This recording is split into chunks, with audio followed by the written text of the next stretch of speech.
بسم الله الرحمن الرحيم الحمد لله رب العالمين والصلاة والسلام على أسرف الأنبياء سيدنا محمد وعلى آله وأصحابه وسلم adúpẹ́ fún Ọlọ́run ọba tí ó ṣe ìbẹ̀rẹ̀ àwẹ̀ náà ní ìrọ̀rùn fẹ́ni kọ̀ọ̀kan wa a bẹ̀ nínú àánú ẹ̀ nínú ògo ẹ̀ k'Ọlọ́run kó má ṣe jẹ́ kí a ní àṣeyọrí pẹ̀lú àwẹ̀ náà bàbá wa láṣeyọrí pẹ̀lú ẹ̀ kó má ṣe wá gbà ní ìbádà fún wa lábẹ́ bẹ́ẹ̀ atọrọ kí á ti gẹ̀ fún Ànábì wa Muhammad sallallahu alayhi wa sallam ẹni tí Ọlọ́run pè láláàánú oníkẹ́ fún àwọn tí a jẹ́ al-umma lẹ́yìn rẹ̀ àbẹ̀ Ọlọ́run èyí tí Ànábì tọrọ fẹ́ni kọ̀ọ̀kan wa má ṣe jẹ́ kó jẹ́ àtẹ́wọ́gbà o ẹ̀rí ká dúpẹ́ fọ́lọ́run ká tọrọ kí á ti gẹ̀ fún Ànábì wa Muhammad sallallahu alayhi wa sallam ó ṣe kókó ó ṣe pàtàkì nínú ìgbésí ayé wa mùsùlùmí torí pé àwọn méjèèjì yẹn ọ̀rẹ́ ni wọ́n tí wọ́n yẹra wọn nígbà kankan pàápàá bí tilẹ̀ kọ́ máa ká dúpẹ́ fọ́lọ́run orí wa ń bẹ bí ká ṣe àṣàlátù náà fún Ànábì Muhammad sallallahu alaihi wasallam ṣe jẹ́ orí náà torí pé ntọ́lọ́run sọ ní pé tá a bá dúpẹ́ fún Ọlọ́run òun máa ṣàlékún orí fún ẹnì kọ̀ọ̀kan wa bí yín bá sì kọ́ tọ́lọ́run ò dúpẹ́ ọlọ́nitọ́ ìyàwó wa ń bẹ ò fún rẹ̀ níbẹ̀ bẹ́ẹ̀ lànàbì náà sì tọrọ pé ẹ ń bá lè tọrọ kí àtìgẹ̀ fún un lẹ́ẹ̀kan péré kí Ọlọ́run kó ṣe ìkẹ́ àtìgẹ̀ fún rẹ̀ níbẹ̀ ní ìgbà mẹ́wàá àtàwọn orí míì náà tí ànábì tún dáko fún wa nínú àwọn ẹgbẹ́ wa tí wọ́n gbọ́ látọ̀dọ̀ rẹ̀ náà àbẹ̀ Ọlọ́run orí tí ń bẹ nínú ká dúpẹ́ fọ́lọ́run àti tí ń bẹ nínú ká ṣe àṣàlátù fún ànábì Muhammad sallallahu alayhi wa sallam òun náà là ń bẹ Ọlọ́run kó lọ́mọ sáàjẹ́ kó jẹ́ ti ẹnì kọ̀ọ̀kan wa. ètí ó máa jẹ́ ìkóríta ìbánisọ̀rọ̀ wa ní àkókò yìí òun náà ni ìtànpè ní ọ̀bàníyàtò as-sawm define of fasting ìyẹn ni wípé ìríní tí ń bẹ lára ààwẹ̀ àbí ká pé ìríní tí ààwẹ̀ máa ń rè èèyàn àwọn tí máa ń rè wá fún èyí tí ń bẹ nínú ká gba ààwẹ̀ náà òun náà ni tí a fi bára wa sọ̀rọ̀ ní àkókò yìí àbẹ̀ Ọlọ́run èyí tí a bá kálukú ara wa sọ k'Ọlọ́run kó ṣe ní ìbálẹ́jọ́ dáadáa fún kálukú wa k'Ọlọ́run kó má ṣe ní ìbálẹ́jọ́ èyí tí ọ̀dà fẹ́ni kọ̀ọ̀kan wa nítorí pé tí wọ́n máa ń sọ ní pé a'maluka imma hujjatun alayk wa imma hujjatun lak gbogbo sẹ́tẹ̀dá bá ń ṣe pátá láyé nù kó máa jẹ́ àwíjàre fún ẹ̀dá àbí kó máa jẹ́ àwíjàre lé ẹ̀dá lórí èyí táwa ń bẹ lọ́hùn náà ni k'Ọlọ́run kó ṣiṣẹ́ wa ní àwíjàre fún ẹnì kọ̀ọ̀kan wa la hawla wala quwwata illa billahil azim ẹ̀rí rabbaniyatu sawm ìríní tí àwẹ̀ máa ń mú wá fún wa púpọ̀ òun ni pé kálukú náà ni ó máa kíyèsí káwẹ̀ òun má bàjẹ́ pàápàá bí tulẹ̀ kọ́ mọ́ àwọn ìríní tí àwẹ̀ máa ń mú wá fún wa ní tí máa ń fà òun náà làwọn nǹkan wọ̀nyí. lákọ̀ọ́kọ́ lẹ́yìn tí gbogbo wa ti jọ mọ̀ pé àwẹ̀ gbígbà ọláwọn tó kó wa tó pọ̀ gan-an ìyún ni lóore fún ẹ tí bá ń gba àwẹ̀ náà nípa pé bọ́lọ̀ ń ṣe oṣù náà ní oṣù alápọ̀nlé ọ̀rọ̀ àwọn àfáà kan ni wọ́n ní ahlul khususi ani suwami sawmuhum sawnul lisani anil buhtani wal kadhib was-salihuna wa ahlus sidqi sawmuhum sawnul qulubi anil aghyari wal hujubi. wọ́n ní ahlul khususi minas suwami àwọn ẹni ẹ̀sà nínú àwọn tí wọ́n ń gbààwẹ̀ àwẹ̀ wọn tí wọ́n máa ṣe fún wọn ni pé sawnul lisani yóò jẹ́ ká máa kíyèsí àwọn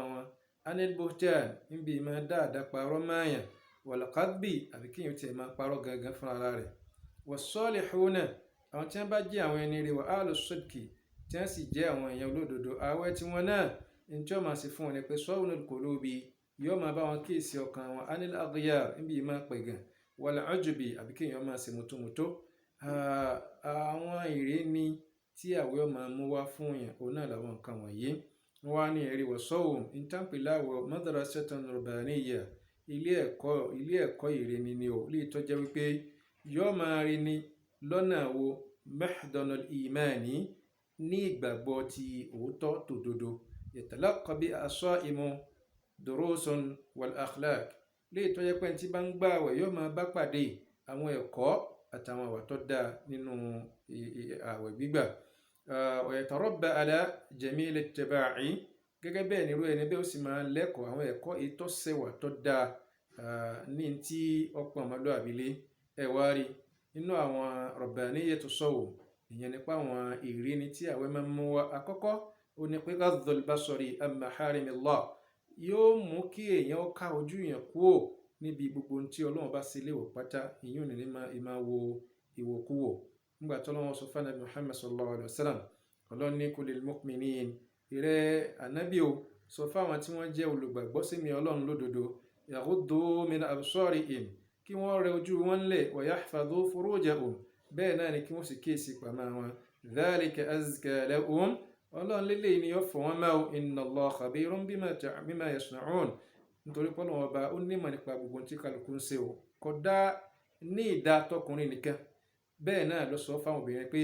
tún sọ fáwọn obìnrin náà, wa qulil mu'minati, sọ fáwọn tí wọ́n nígbàgbọ́ sí mi Ọlọ́run lóbìnrin náà, yaghdudna min absarihinna, káwọn fúnra náà tún rẹjú wọn lẹ̀ o, wa yahfadhna furujahunna, kán wá kíyèsí ìpamọ́ wọn, wala yubdina zinatahunna, ọ̀ṣọ́ wọn má fi hàn pàápàá bí tulẹ̀ kọ́ mọ́, illa ma dhahara minha, àfẹ́ tí ọba hàn bẹ́ẹ̀. Àyà ìyá bánu suratu Nur, àyà 30 títí dé 31. Ẹ̀rí nǹkan àkọ́kọ́ tí àwẹ̀ ò rí ni lé lórí òun ni pé kálukú wa á gbà pé bí yẹn bá ti ń wo ohun tí ọ̀dà, àwẹ̀ rẹ̀ ń lọ wẹ́rẹ́ náà nìyẹn, yóò wá mú kọ́ máa nìyẹn kọ́ rẹjú ẹ̀ ńlẹ̀ níbi gbogbo tọ́lọ́run bá ṣe ní kíni o, tọ́lọ́run ṣe léèwọ̀. Ànábì wa Muhammad sallallahu alayhi wa sallam, nínú ẹgbẹ́ wa tí àfáwà Ubadatu bin Samit ti gbà wá kọ́lọ́mbà ayọ́nu sí i, onídájú òjíṣẹ́ Ọlọ́run kíkẹ́ àtọ̀lá máa bá sọ fún wa pé idmanu li sitta, ẹ bá ń kíyèsí nǹkan mẹ́fà,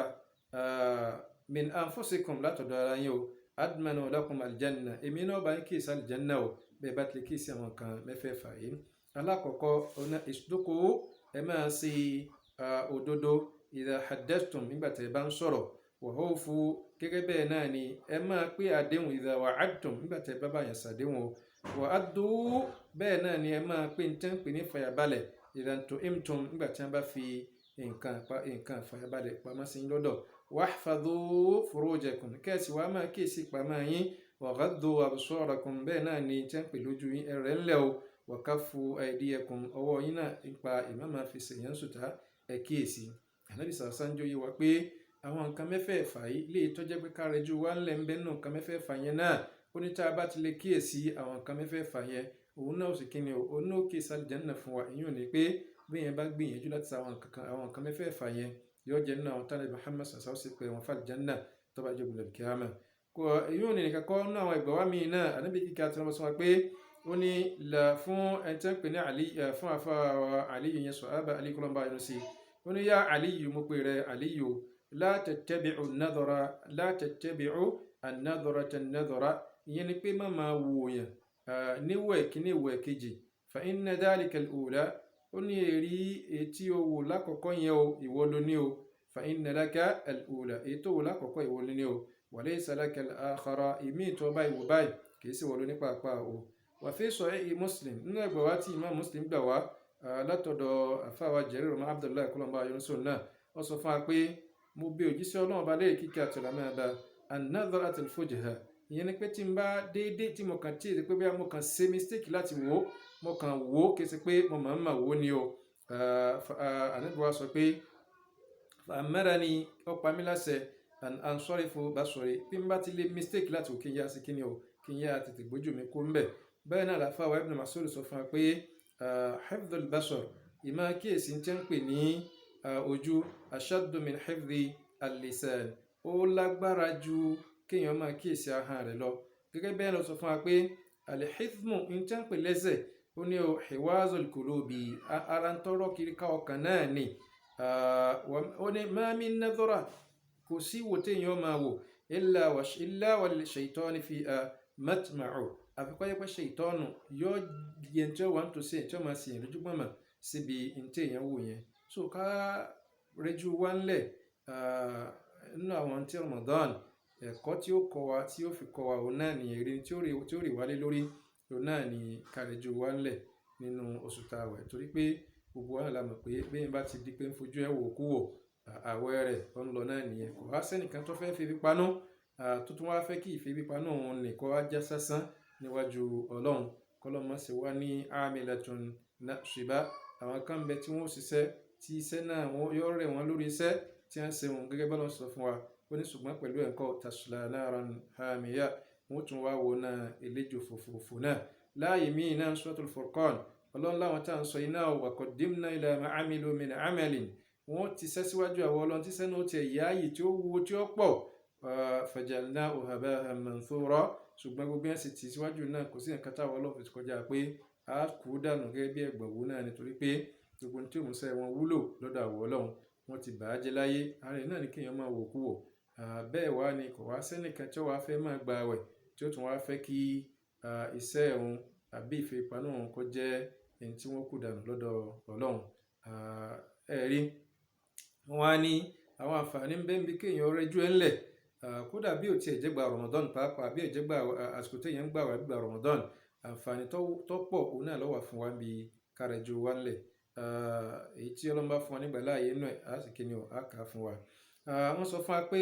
wọ́n ní walilghadha albasar ká rẹ́jú wa ńlẹ̀ amma haramallahu nípa ntọ́lọ́wọ́n bá sì léwọ̀ fawahida ọ̀nbẹ̀ńbẹ̀ o àwọn àǹfààní tó pọ̀. alákọ̀ọ́kọ́ ó ní pé annahu imtithalun li amrillahi èèyàn tiẹ̀ fi má ṣe ọlọ́run ṣe alladhi huwa ghayatu sa'ada lè tọ́jú pé òun gangan ni ọ̀gá orí tí wọ́n ń pè ní orí tó ga jù fún ẹrú nítorí pé fíìmà àṣì láyé ẹ̀tọ́ wà yìí o wa kadhalika wa ma'adi àti lálùkìyámà náà bí yẹn bá ti lè rẹjú ẹ̀ ńlẹ̀ wọ́n má ṣe ọlọ́run sẹ́ni ọlọ́run lọ́rùn àdàbí tó fún wa pé kò lil mu'minin sọ fáwọn tí wọ́n láwọn nígbàgbọ́ sí mi ọlọ́run lódodo bẹ́ẹ̀ ni tọ́lọ́run bá fẹ́ sọ̀rọ̀ oríṣiríṣi ọ̀nà ní máa gbà sọ̀rọ̀ tó bá fẹ́ kó àkójọpọ̀ ọ̀rọ̀ ọlọ́run ní ya ayyuhan nas yóò pè mí pọ̀ yín èèyàn tó bá ti fẹ́ ṣàìsà yóò ní ya ayyuhal ladhina amanu irú ẹ̀ náà lélẹ̀ kò lil mu'minina bá ń sọ fáwọn tí wọ́n nígbàgbọ́ sí mi ọlọ́run kí n tí ó mú ìgbàgbọ́ wọn kún lọ́dọ̀ mi òun náà ni pé kan sì kíni o kan rẹ̀ ju wọn lẹ̀ àtàwọn tí wọ́n nígbàgbọ́ sí mi ọlọ́run náà ni kíni o lóbìnrin ìwà mú àṣẹ nìṣẹ́ tó jẹ́ àṣẹ ọlọ́run wọ́n sọ fún wa pé ghayatu sa'ada oríire tó ga ni oríire tó sì kíni o tó ga tó yẹ pé kò sóríire tó ga tó má nípa pa mú àṣẹ ọlọ́run ọba ṣẹ ó jẹ́ àǹfààní àkọ́kọ́. àǹfààní ẹ̀kẹ́kẹ́ ni pé annahu yamna'u wusuli atharu sa'ami yóò máa kọ̀ fún ẹni tí wọ́n ń pè ní ìwọ kọ́ máa bọ́ sí orí ẹni tí wọ́n ń pè ní ẹ̀mí ilé tó jẹ́ pé tó bá bọ́ ọbẹ̀ ó súnmọ́ kó pa irú ọkàn bẹ́ẹ̀ kó pa àrùn pátápátá tàbí kó sì kíni o kó bá ọkàn bẹ́ẹ̀ níwájú ọlọ́run torí pé ibi ìmọ̀ wo ní táwọn wo náà àwọn tí ń kó bá ọkàn ó pọ̀ púpọ̀ inshallah tó ló ń bá fún wa nígbà láàyè nígbà míì a máa sọ fún wa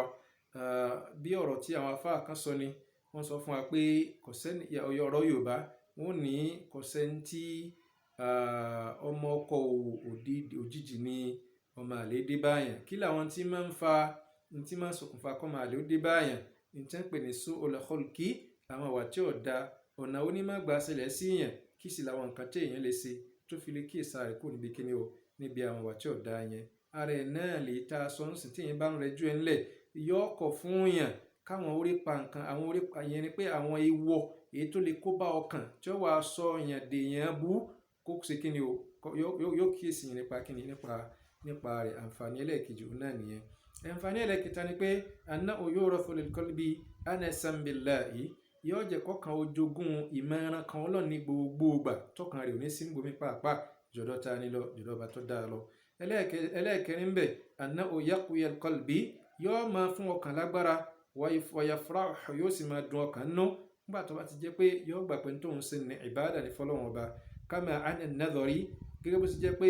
kéèyàn máa wo ilal muharramati àwọn tọ́lọ́wọn ọba ọ̀fẹ́ yad'aful qalbi yóò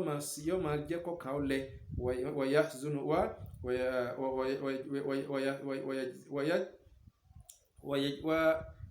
wayajzina o bẹ́ẹ̀ náà ní ìsìnmọ́sí kíni o yóò máa kó nǹkan pè ní ìbànújẹ́ bá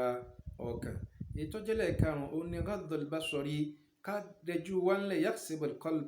an-nura yóò jẹ́ kọ́kàn ìmọ́lẹ̀ ó máa dé sínú ọkàn kama anna itlaqahu yurithu dhulmatan bó ti jẹ́ pé tá a bá rẹjú wánlẹ̀ náà ní tí ó máa jẹ́ kọ́kàn jogún náà ní tí wọ́n pè ní kíni o ní tí wọ́n pè lóòkùn. ẹ̀rí ẹlẹ́ẹ̀kẹfà annahu yurithu al-firasatu as-sadiqa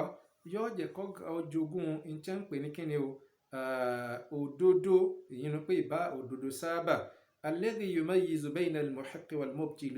eléyìí tí ó máa mú kéèyàn ó lè máa sọ tí ń pè ní ìyàtọ̀ láàrin ní tó bá jẹ́ òótọ́ àti nǹkan tó jẹ́ nǹkan ìbàjẹ́ was-sadiqu àtòdodo náà pàápàá wal-kadhibi àti tí ń pè ní kíni o tí ń pè ní irọ́ àwọn àǹfààní tí ń bẹ ń bi ká máa rẹjú wa ńlẹ̀ òun lè tàn ká fún wa òun lọ́wọ́lọ́wọ́ báyìí èyí tó jẹ́ lẹ́ẹ̀kejì ń bẹ ni pé yurithul qalba yóò máa jẹ́ kọ́kàn ó jogún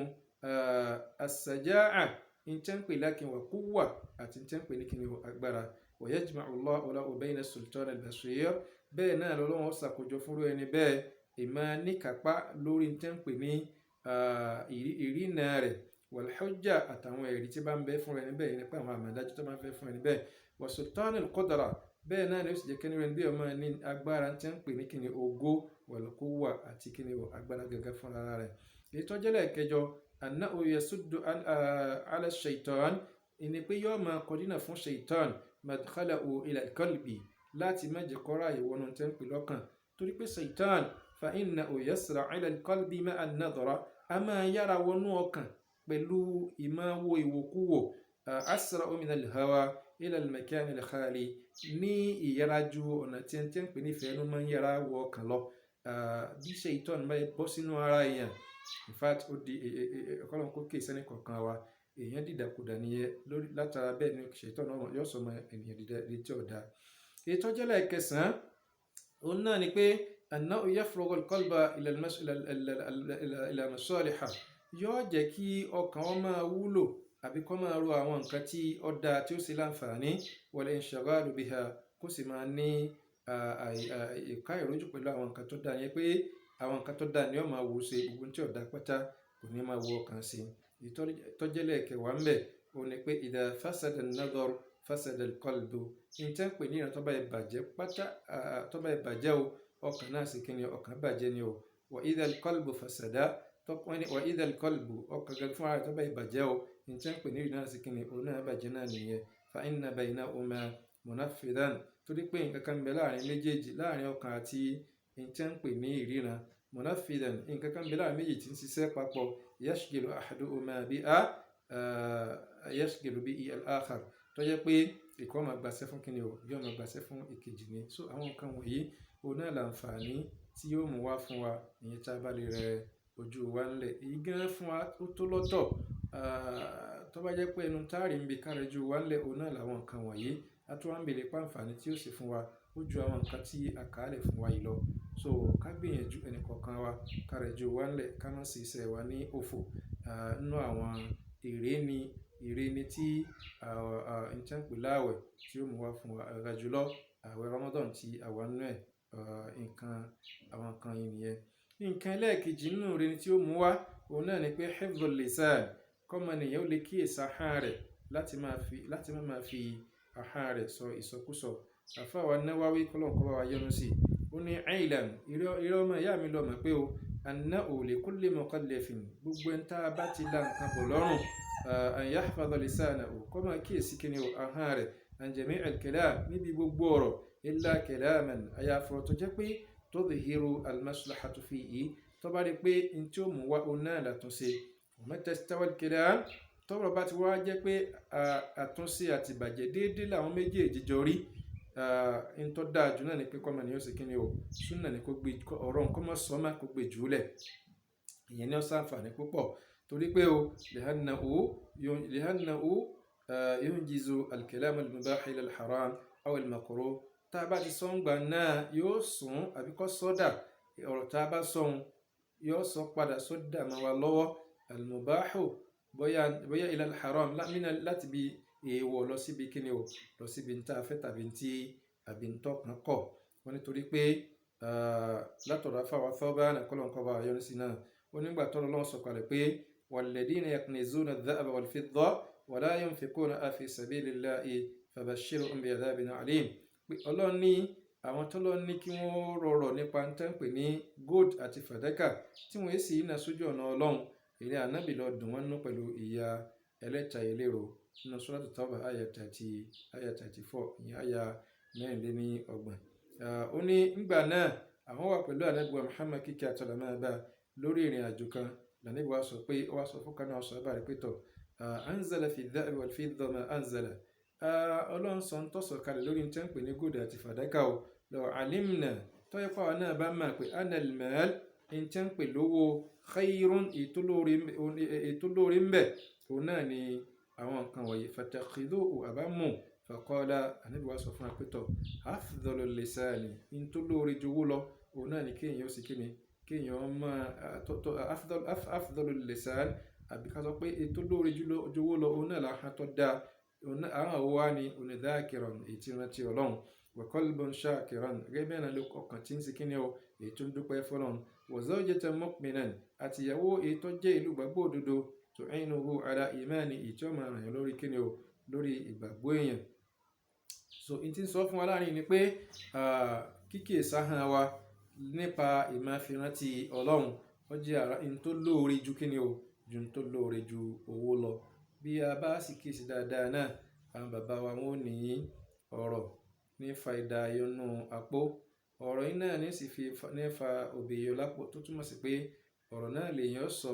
tí ó fi bá ojú rí ọlọ́run bá pàdé ọ̀rọ̀ náà ni ó sì sọ tí ó fi bá ń tẹ́ ń pè ní ìbínú ọlọ́run bá pàdé. So àǹfààní tí àbí ká sọ pé ìrere tí àwẹ̀ máa mú wá fún wa òun náà ni hifdhu al-lisan kákìsí ahọ́n wa. Látọ̀dọ̀ àfáà wa Ibn Mas'ud ó ní ma min shay'in ó ní òsì nǹkan kan tó yẹ pé ahaqqu bituli tó dáa tàbí ká sọ pé tó yẹ pé òun ní máa ṣokùnfà aburú fún yàn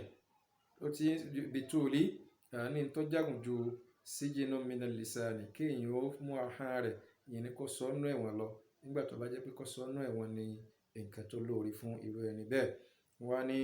èyí ò jẹ́ nǹkan àwọn tí èrè ní tí àwẹ̀ mú wá fún ẹnì kọ̀ọ̀kan wa. Wọ́n sì gbà wá náà pé wọ́n ní ẹ̀rí àfáà wa Qas ọmọ Sa'ada wa Aktham ọmọ Sayfi àwọn méjèèjì wọ́n jọ jókòó papọ̀ ìkíní kejì wá sọ fún wa pé kam wajadta fi ibn Adama min al-uyubi àwọn aláìfi mélòó lórí ló máa ń lọ lára ọmọ ànábì Ádámà. Ìkànnì wọn sọ pé akthar ọ̀pọ̀ ìyẹn gbà àfáà Qas sọ bá ń fún àfáà wa Aktham ọmọ Sayfi ọlọ́pọ̀ kódà lè sọ̀ka rẹ̀ tán walladhi ahsaytuhu thamaniya èyí tó ń lè sọ̀ka ń bẹ̀ ojú mẹ́jọ lọ àbí 8,000 aiban òun náà èyí tó ń lè sọ̀ka ń bẹ̀ ju 8,000 lọ ìyẹn ni pé kí ni o ẹgbẹ̀rún lọ́nà mẹ́jọ èyí tó lè ṣàlàyé ń bẹ̀ òun kò jùmọ́ tó ń lérí kà ń bẹ̀ jù bá ń lọ. wajadtu khaslatan in ista'maltaha buhari pé ká wá bẹ́nu ẹ̀ bí ìyẹn bá lè ìkan tí ìyẹn bá lè ṣe gbogbo ń tá ń pè ẹgbẹ̀rún mẹ́jọ yóò bò mọ́lẹ̀ pátápátá o qala àwa sọ pé kí wá lóun náà òun náà ni hifdhul lisan kákìyèsí ahọ́n wa. So gbogbo tí èyí bá ti lè máa sọ pátá láyé ní tí ò da àbí láìfi tí bá ń bẹ lára èèyàn bí èèyàn bá ti ń kíyèsí ahọ́n rẹ̀ ìkíyèsí ahọ́n yẹn yóò ṣokùnfà kí ọmọ gbogbo àwọn láìfi nẹ̀ pátápátá táyé ò sì ní sí kíni o táwọn èèyàn ò ní rí látara pé oní bẹ́ẹ̀ ti kíyèsí ahọ́n. Ẹ wá rí ahọ́n ọ̀la ni ahọ́n ó sì lè kó ìparun báyàn min afati lisan nínú àwọn àkóbátá ahọ́n máa ń ṣe fún yàn òun náà ni pé at-tahadduth kéèyàn máa sọ̀rọ̀ bi kulli ma sami'a pẹ̀lú gbogbo ohun tí èèyàn bá ti gbọ́ kó jẹ́ pẹ́nu èèyàn basket mouth ni gbogbo ohun tó bá ti gbọ́ pátá náà ni ó máa sọ kò tẹ̀ ní bus stop pátápáà bí tilẹ̀ kọ́ máa wọ̀.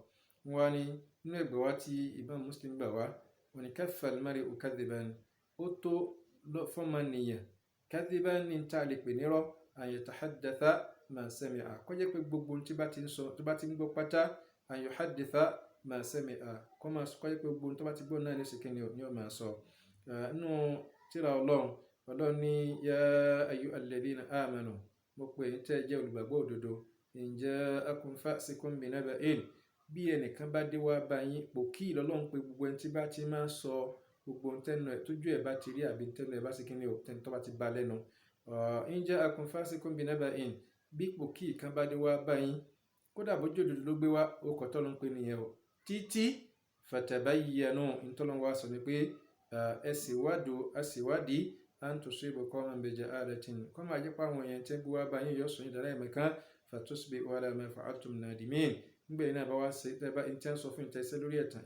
ẹ wà padà wá dẹni tí ọmọ akára máa lórí kíni o lórí nǹkan yẹn títí tá a fi ṣèwádìí ohun tí èèyàn bá wá sọ fún wa kò kí ilẹ̀ ni wọ́n sì máa jẹ́ lọ́wọ́lọ́wọ́ lásìkò yẹn tá a fi mọ̀ bóyá òdodo ni àbí kíni o àbí irọ́ ni o. Ẹ̀rí nínú àwọn ìparun tí ahọ́n ti máa mú wá fún yàn, àkọ́kọ́ nínú ẹ̀ ni pé ìdìhàrò ash-shamatati bil muslimi, ó ní ká máa fi ọmọ ìyá wa mùsùlùmí ká máa fi ṣe yẹ̀yẹ́. bí yín bá ti bẹ̀rẹ̀ sí ní ṣe bẹ́ẹ̀, ahọ́n ti ń kó parun bá ru ẹni bẹ́ẹ̀ díẹ̀díẹ̀ lọ nìyẹn o. èyí tó jẹ́ lẹ́ẹ̀kejì ihtiqarul muslimi, ìyẹn ni pé ká máa fojú kéré ẹni tó bá jẹ́ mùsùlùmí wa sukhriyan minhu, àbí a máa fi ṣe yẹ̀yẹ́ bí ashmalihim, ìyẹn bí ṣáàkì ló wọ́n ṣe ni pé ẹ̀dá wọn ṣe rí, àbáwòrán wọn ṣe rí, àbí ọ̀nà tí wọ́n máa ń gbà sí kíni, àbí ọ̀nà táwọn náà máa ń gbà sọ̀rọ̀, ká máa fojú kéré wọn àbí máa ṣe yẹ̀yẹ́ wọn. ahọ́n náà lèyẹn fi ń ṣe ó ń kó báyìí lọ díẹ̀díẹ̀ nìyẹn. èyí tó jẹ́ lẹ́ẹ̀kẹta shahadatu zur, ìjẹ́rìí èké, ká máa jẹ́rìí èké. kò sí tá a fi jẹ́rìí èké ju ahọ́n náà lọ. gbogbo aláṣẹjọba pé nínú àyá kan suratul Furqan, wọ́n ní nígbà tó lọ ń sọ̀rọ̀ àwọn tí wọ́n jẹ́ olùgbàgbọ́ òdodo, Ọlọ́run ní àwọn tí wọ́n máa sọ pé yaqulu rabbana, àwọn tó yẹ pé wọn èyí jẹ́rìí ní tí wọ́n pè ní kíni o, ẹ̀rí èké pàápàá bí tilẹ̀ kan máa. èyí tó jẹ́ lẹ́ẹ̀kẹrin al-mannu bil-'atiyya, kéèyàn máa wa nahwiha, ìyẹn ni pé kéèyàn máa ṣèrègùn pẹ̀lú tí èèyàn bá ti fún yàn àbí tí wọ́n bá tún jọ bẹ́ẹ̀. àwọn nǹkan wọ̀nyí bí èèyàn bá ń ṣe bẹ́ẹ̀, ahọ́n kó bá yẹn lọ níwájú Ọlọ́run náà nìyẹn, yóò padà sọ yẹn di kíni o, ẹni yẹ̀yẹ́. kọ́lọ́n kọ́ra kún kó kíyèsí wa. ẹ̀rí wa min afatil lisan, wọ́n ní ẹ̀rí àwọn àkóbá takọ́mọ́kóbá yẹn ọ̀pọ̀ o. wà fi Ramadan khassa, ìyún nígbà tí ó bá ti sáwẹ̀, ṣùgbọ́n tó wáyé pé Ramadan ni àìsàn bẹ́ẹ̀ àfọwọ́ Ibn Hajar kọ́lọ́mbà ayọ́nu sí, ó ní al-ghiba, ẹ̀rí al-ghiba, ọ̀rọ̀ ẹ̀yìn, wọ́n ní tadurru bis-siyam, a máa ṣe àwẹ̀ ní sùtá. wa qad hakka an Aisha, torí pé wọ́n ti gbọ́ látọ̀dọ̀ ìyá wa Aisha, ó ní ana al-ghiba, ìtàn pè ní ọ̀rọ̀ ẹ̀yìn taftiru as-sahib, a máa ṣí aláwẹ̀ lẹ́nu o. wa tujabu alayhi qada'u dhalika al-yawm, tí ó padà sọ́dọ̀ rẹ̀ fúnra ẹni bẹ́ẹ̀ àti san àwẹ̀ nígbà tí Ramadan bá lọ tán. bẹ́ẹ̀ náà làfà wa Awza'i, àwọn náà sì kíni, àwọn náà sọ bẹ́ẹ̀ pé bẹ́ẹ̀ bá ti di pé ó ń sọ̀rọ̀ èèyàn lẹ́yìn àwẹ̀ rẹ̀, irú ẹni bẹ́ẹ̀ ó sì kíni o, ó ń lọ díẹ̀díẹ̀ náà ní ẹ̀kọ́ lọ́nkọ́ mọ́sá kíyèsí ní kọ̀ọ̀kan wa. wọ́n sọ fún wa pé ẹ̀rí tí wọ́n pè ní ìmá sọ̀rọ̀ ẹ̀yìn asbabun, ọláwọ̀ okùnfà tab'athu alayha minha, tí ó máa ṣe okùnfà rẹ̀,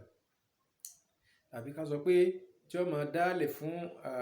bẹ́ẹ̀ bá ti bẹ̀rẹ̀ sí ní máa sọ. aláwọ̀kọ́ ni pé al-istihza'u an-nashi'u 'an al-kibri wa ta'addumi, ní tí ó máa hun kalẹ̀ ó ní pé istihza', ìdáyẹ̀yẹ́ lẹ̀ nípa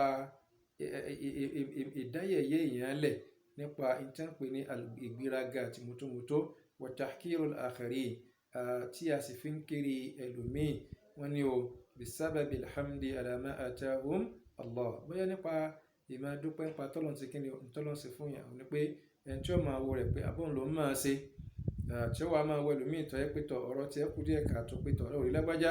ọ̀rọ̀ alẹ́ rẹ̀ ó ṣe náà ibi kò sí náà ní sí kíni ní já sí. so kí wọ́n ká gbìyànjú ká kí ìsọ̀rọ̀ pẹ̀lú àwọn nǹkan ìkọlọ̀ kọ́ mọ́sá sáré nǹkan wa. so wọ́n ní wa raf'u an-nasi wa tazkiyatuha, bẹ́ẹ̀ náà ni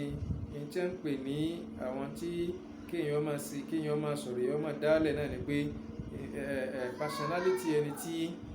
a bá ń sọ̀rọ̀ nípa rẹ̀ yẹn yóò máa rẹ nìyẹn ńlẹ̀ ìfọ̀mọ́tísí báyà yóò máa sì kíni yóò máa mú kó díẹ̀. so torí náà nǹkan bu apáta ká gbìyànjú láti máa sọ ọ̀rọ̀ ọmọ ìyá wa lẹ́yìn. so eléyìí ni díẹ̀ nínú àwọn nǹkan tí a lè sọ fún wa nípa tí wọ́n pè ní ar-rabbaniyatu as-sawm, ìríní tí àwẹ̀ máa mú wá fún ọmọ ènìyàn. kọ́lọ́nkọ́dákùn kí ọmọ sáì jẹ́ kí